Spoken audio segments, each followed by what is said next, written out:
Hi, how's it going? I'm Marlena. Thanks for wandering by. Welcome back to Decan Walk 2023. This is a series that I started in an attempt to learn the astrology layers that are in the tarot. This Decan Walk began in March, and we have been following the zodiacal wheel of the year, going through each zodiac sign that is broken into 3 pieces or decans, each that equal 10 days or 10 degrees and correspond to a minor card in the tarot, along with a planet and a sign that also have a correspondence to a tarot major card. So we are here now in a new zodiac sign. So we've come out of Scorpio season and we have now entered the season of Sagittarius. So typically when we start a new zodiac sign, I try to spend a little bit of time going over that particular sign before we even get into our decan card. So this video, this time around, for the first decan of Sagittarius, I'm just going to kind of go quickly through it, which is actually very appropriate because our decan card for Sagittarius 1, as you will see in just a moment, is, well, you've already seen because you've seen the title of this video, it's the 8 of Wands. And also it just happens to fall on Thanksgiving Day here in the United States. So this is a super busy week filled with lots of stuff going on for me. So we're gonna just kind of bip bop through it. And yeah, and without further ado, let's talk a little bit about the sign of Sagittarius. This book, the astrology volume of the Library of Esoterica by Taschen, has been my main go-to since I got it for kind of an introduction to each zodiac sign and a little bit of introductory material on the planets as well. So let's take a look in here just quickly about the sign of Sagittarius. Sagittarius. So Sagittarius, the ruling planet of Sagittarius is, so here's Sagittarius as well. And the ruling planet of Sagittarius is Jupiter. So I also have a card from the Star Codes Astro Oracle for Jupiter. And the key word for Jupiter is abundance. You guys might have seen this before. So the ruling planet is Jupiter, and the natural house for Sagittarius is 9th. So it's the 9th zodiac sign, and the card from the Star Codes Astro Oracle. Say that 5 times really fast. So the 9th house has to do with exploration. I also believe that it has to do with philosophy and adventure. So really cool. So the 9th house. So Sagittarius season runs from November 22nd to December 21st. And the element is fire. So Sagittarius is a fire sign. Its quality is mutable. So Sagittarius is a mutable sign, which means it comes at the end of the season that it is found in. So Sagittarius is moving us, transitioning us from the fall, at least in the northern hemisphere, into the winter. So it's the last zodiac sign of the fall season.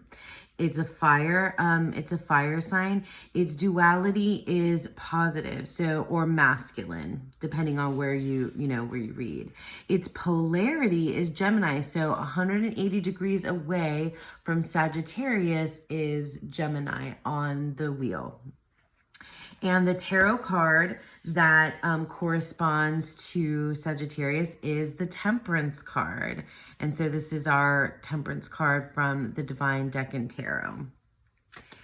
And the metal that it's associated with is tin. So this chapter is called Arrow to the Heart. And I'm just going to read this little blurb here, which I tend to do for you guys when we enter a new, well, since I got this book anyway, when we enter a new sign. So Sagittarius continues Scorpio's quest for wisdom, moving his focus from deep inner work up to the horizon, where he joyfully seeks truth and adventure. Ruled by Jupiter, the planet of religion and exaggeration. That's interesting. Exaggeration, expansion is another big word that I hear for Jupiter.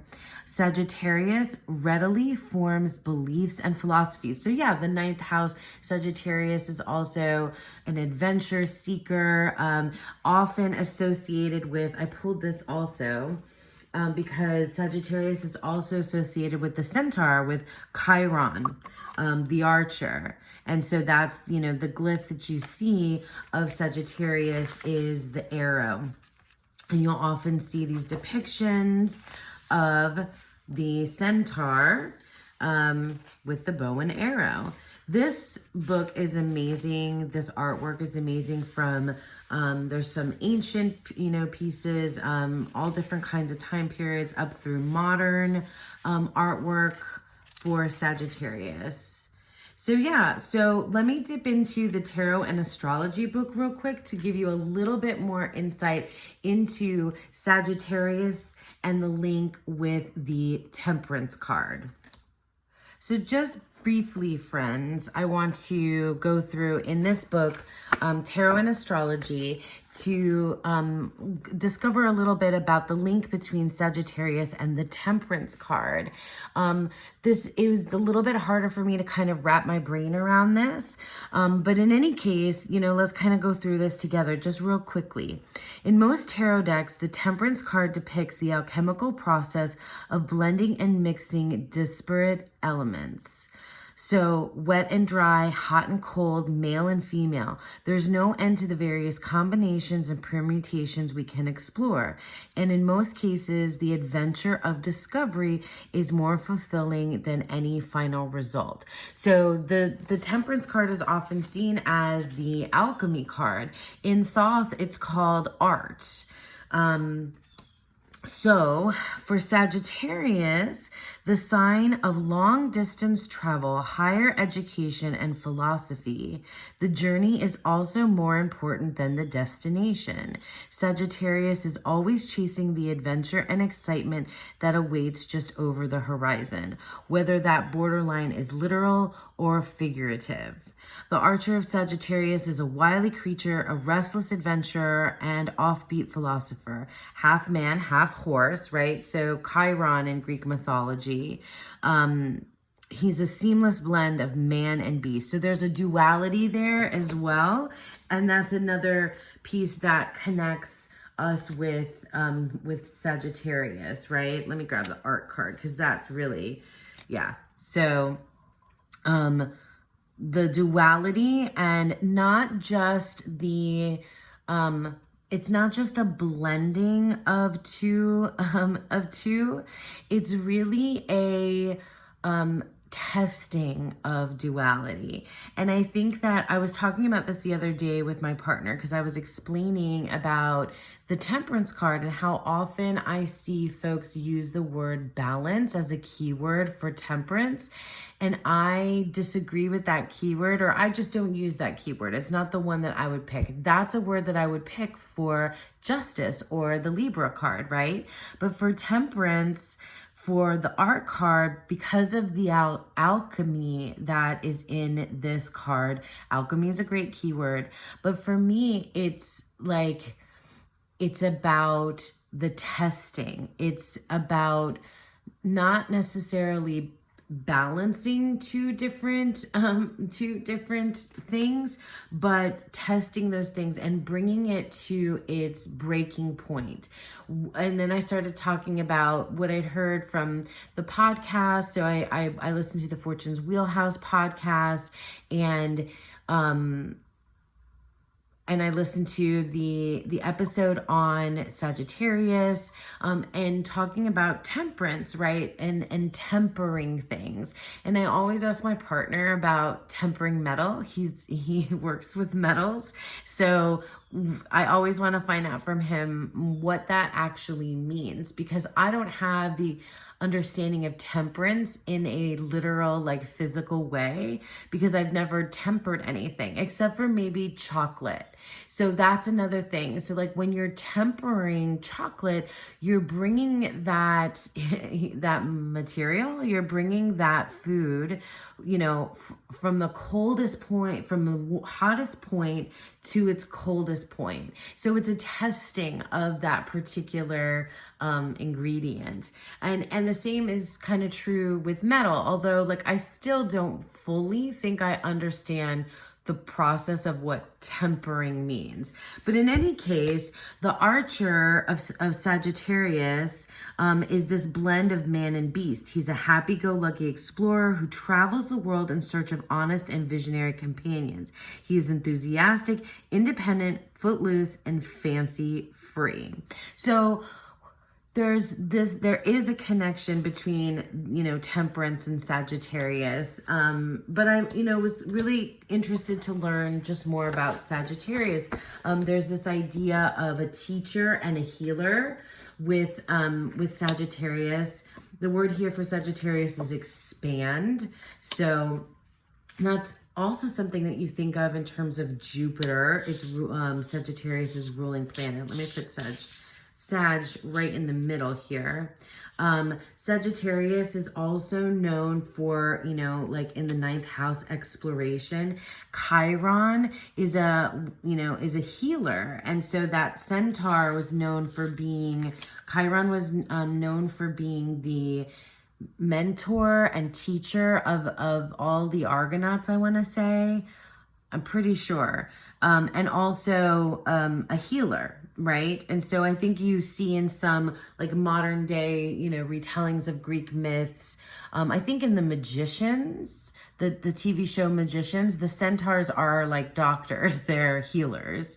So that's pretty cool too. There's also a thing to do with Sagittarius about being really direct, right? Because you have the archer. So something about Sagittarians is that they're often really bluntly honest, and they pierce like the arrow through the heart, and they don't mean to hurt people's feelings, but they tend to.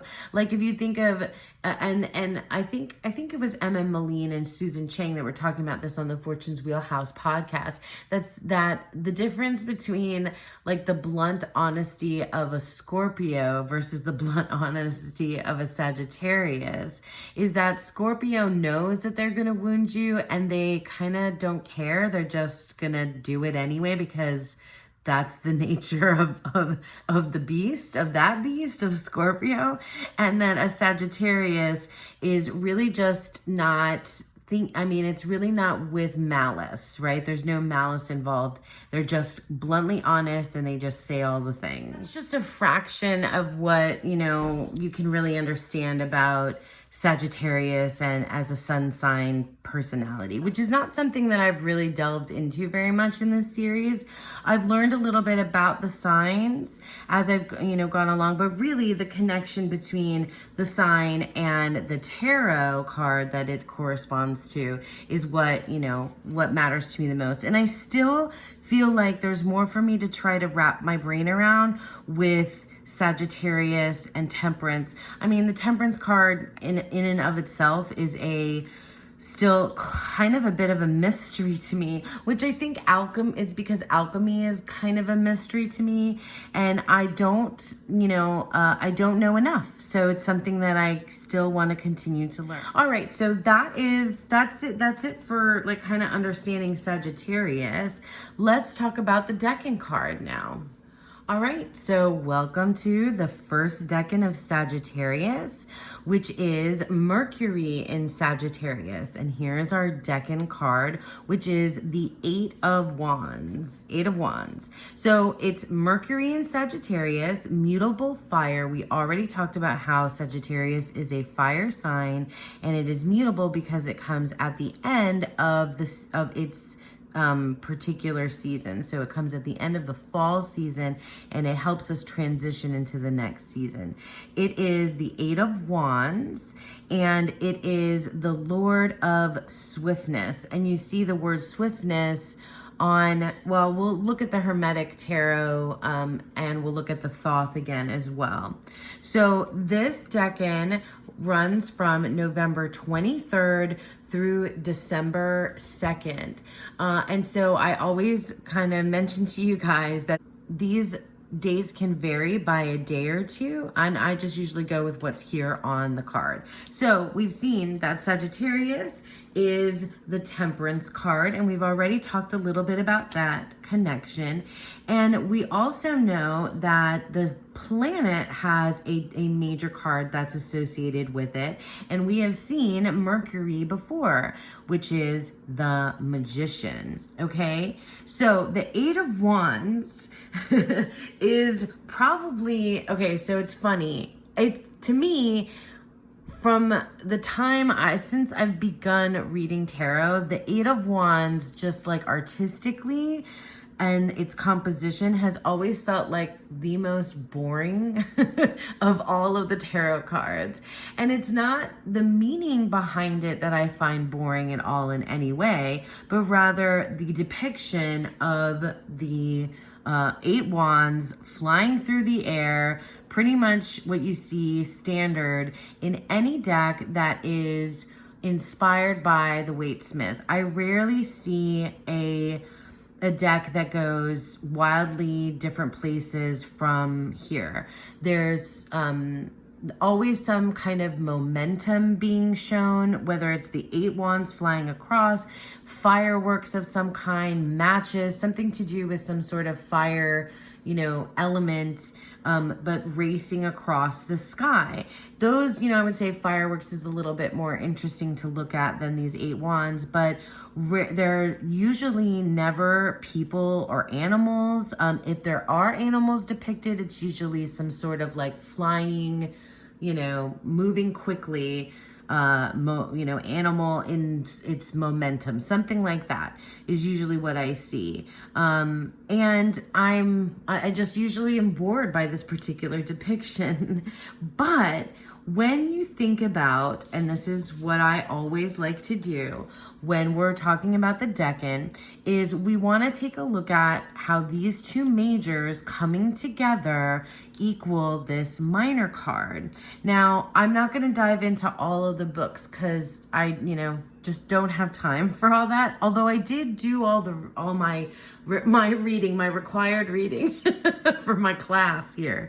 But for my own study this time, I did manage to read, but I don't want to spend too much time reading to you, or I can't really. We got to go, right? We got to Eight of Wands this sucker. But in any case, what I felt like right for me is that I understood the Sagittarius and the Mercury element here. So Mercury, this is from the Star Codes Astro Oracle again. And Mercury, Hermes, right, is the messenger god, the communication, messages, movement. Mercury was a god that could move in between worlds. So it made perfect sense to me in terms of the astrology, how when you put Sagittarius with Mercury, that you get this whoosh, you get this whoosh sound effect, right? Just bring in the sound effect. You get that momentum through the air. You get swiftness, right? That is what you get. And it makes sense with the astrology, a little bit more so than it makes sense with the tarot cards, with the Magician and Temperance. I see it much more as Sagittarius and Mercury when I look at this minor card. Although I do feel that and understand that connection with the Magician, the as above, so below. That's also about moving between worlds, right? There is an element of manifestation in this idea of going forth, you know, seeking purpose. And that kind of ties in here with Sagittarius as well. Well, more Sagittarius, I think, than Temperance, in like your like aiming towards exploring a purpose. Although that kind of does make sense for the Temperance card, because this testing, this alchemy, is often called the great work, right? So the idea, like one of the main ideas, if you just like look up a surface level understanding of alchemy, is the idea of metal becoming, you know, gold, like turning metal into gold. And that's just like kind of like the layman's idea, I guess, of alchemy. But it's like a soul purpose. It's a great work. It's a life's work to find that answer, direction, that gold, that truth, you could even put for the word gold. But in any case, I'm waxing poetic here, I think, about this idea. But really what came to the forefront for me was the astrology inside this card, even more so than the tarot. Does that make sense to you guys? That's what I was able to parse from doing some, you know, some research into the different books that I've shown you each time, the T. Susan Chang book, and the Tarot and Astrology, and etc. So let me just show you a couple other cards. Let's look at Thoth. We already looked at the art card, which is Temperance. And here is our Magus, the Magician card from the Thoth. And then we have our Eight of Wands, which I much prefer over the Waite Smith Eight of Wands. This rainbow, I love these colors. I love this like feeling of electricity that's coming through. That feeling of electricity is one of those things that comes through the a couple of the other 8 cards as well. I feel it in the Eight of Swords also. But yeah, this card is electrifying. You do feel that idea of swiftness in a bit of a different way than you do with the Eight of Wands from Waite Smith. It's less, I don't know, this feels like somewhere else. This feels of earth, you know, and this feels like it's somewhere else. As above, so below. As above, so below, maybe. You know, this is like more spiritual. That's why I often say that about the Thoth. It feels like a little bit more spiritually focused for me, where the Waite Smith's a little bit more grounded in the real world of Earth, you know. So anyway, I digress. Let's look at a couple other decks, and then put this whole thing kind of together. From the Hermetic Tarot, and we have our Eight of Wands, which is interesting because it's actually not 8 wands flying through the air. We have our Mercury symbol, we have our Sagittarius symbol, it's the Lord of Swiftness, but these wands are being held by different hands. I find that really interesting. And here is our Temperance card, our Daughter of the Reconcilers. Oh, I really love that title, and I love the keyword reconcile for Temperance. I find that way better even than, well, no, I like alchemy. I definitely don't like balance. Mixing, blending, reconciling though. Because reconciling means that idea of testing, tempering and testing is in that idea of reconciling. Like it's something you have to figure out. That's I think the work of Temperance. I don't know. I'm all hung up on this idea of Temperance. And then here we have our Magician, the Magus of Power. He's so cool. Look at all the different, so we have our Mercury symbol, some other stuff going on here that I don't know. I've not read the little white book entry for the Magician. So cool, love it. Let's look at another one. And here we have cards from the 8th House Tarot. This is an indie deck. As always, I leave links to everything that I show you down below.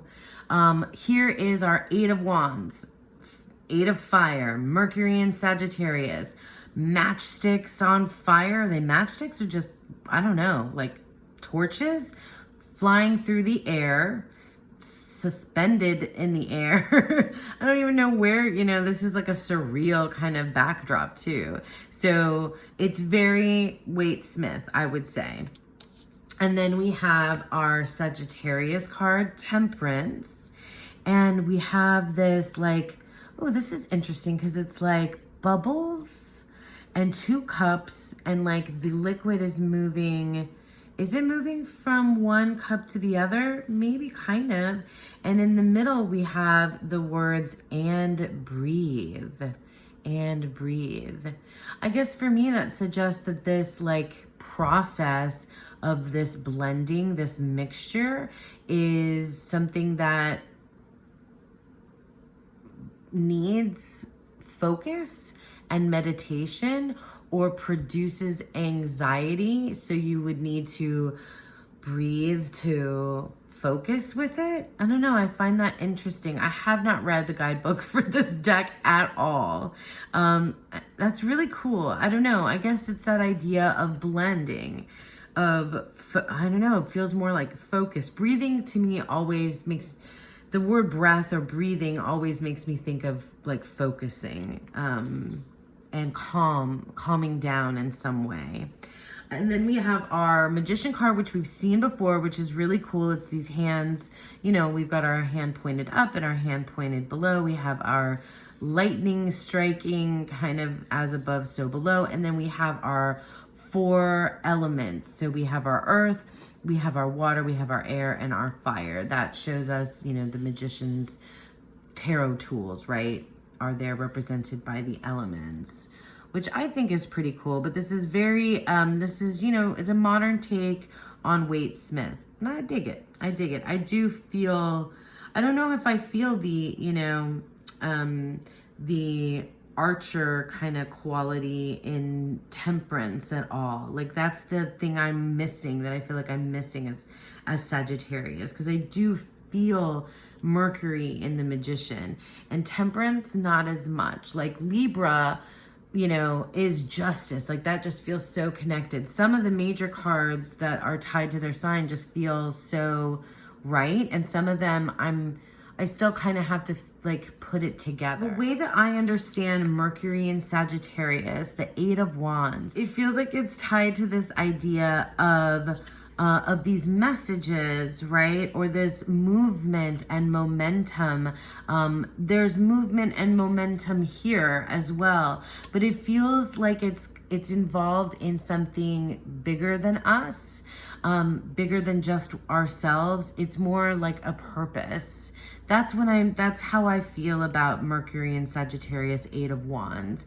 Now that I really understand, now that I have an idea of these astrological components that are here in this card, I really feel like this is, it runs the gamut of these ideas of messages, of, fire spreading quickly, of adventure, of exploration, of creative desires involved in that as well, because we're in the wand suit. It has something to do with blending and being tested, and a purpose, a higher purpose of alchemy involved in here too. It's all there, and I feel like it's, I don't know, it's still kind of mysterious in a way, but far more interesting, I think, than this art suggests. I think when you look at this astrology, it's far more interesting than what this art suggests. So I have created a spread for all of us that is really neat, I think, because this reminds me a bit, aiming your bow and arrow reminds me of the Gunslinger's Oath in the Dark Tower series, The Gunslinger by Stephen King. The Gunslinger has an oath. And I won't spoil the spread for you all, let you take a look at it, but it is in the spirit of and quoting from The Gunslinger's Oath. And because for me, the message that's funny. The message, the messages in these 8 wands, the movement and momentum and great work involved here is one of purpose for yourself. And I think that's a great thing for us to explore in a spread. Yeah. There's so much more that we could dive into, but we're just gonna call it there. I hope that all made sense to you. I feel like I was talking faster than I ever have in any of my videos. And I thank you guys so much for sticking with me. Like I said, you can find the PDF of the spread in the description box down below. If you would like to engage with more discussion on the Decan Walk, then please join us at Boho Tarot Facebook group. And, you can join anytime, join in the Decan Walk, share your spreads, ask questions. Feel free to ask me questions in the comments. I'm so happy to have you here if you've been here with me the whole time or if you just started right now. Yeah, that's it. So thank you so much for sticking with me. I hope that you all have a beautiful, wonderful first decan of Sagittarius and a beautiful, wonderful day. Bye now.